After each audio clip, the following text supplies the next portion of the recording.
Hi everyone, welcome to the topic of communicational exceptionality.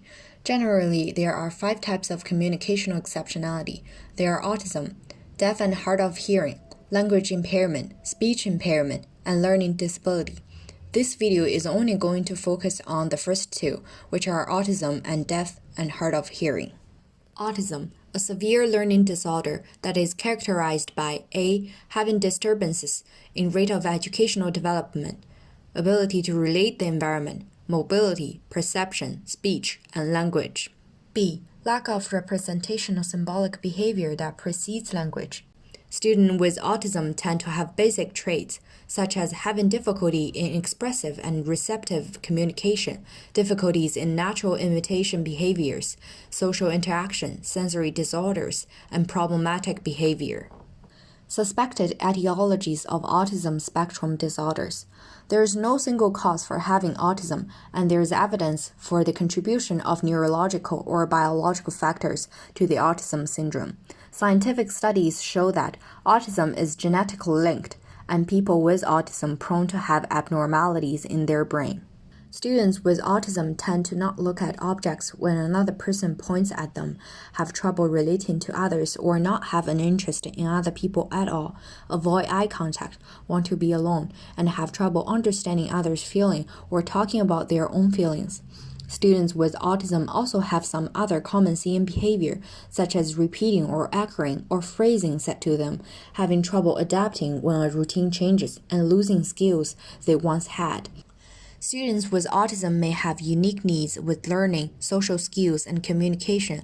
Therefore, teachers will need strategies to address each one of these areas. Here are some simple ideas that will help teachers to address some of the aforementioned needs.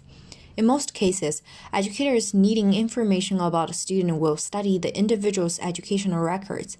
While these documents are certainly one source of information, teachers wanting to know more about a student with autism should also ask that student to provide information.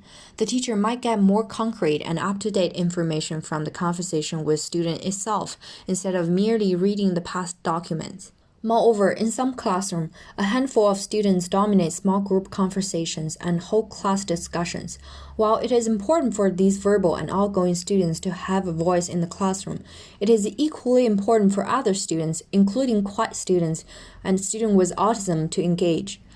Other accommodations such as providing support for transferring from one environment to the other, giving choice, helping with organizing, creating a comfortable and inclusive classroom, and giving break time appropriately are all effective methods.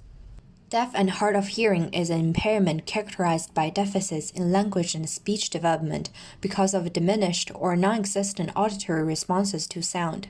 Quietest sound range heard from 20 to 70 decibels are considered as hard of hearing.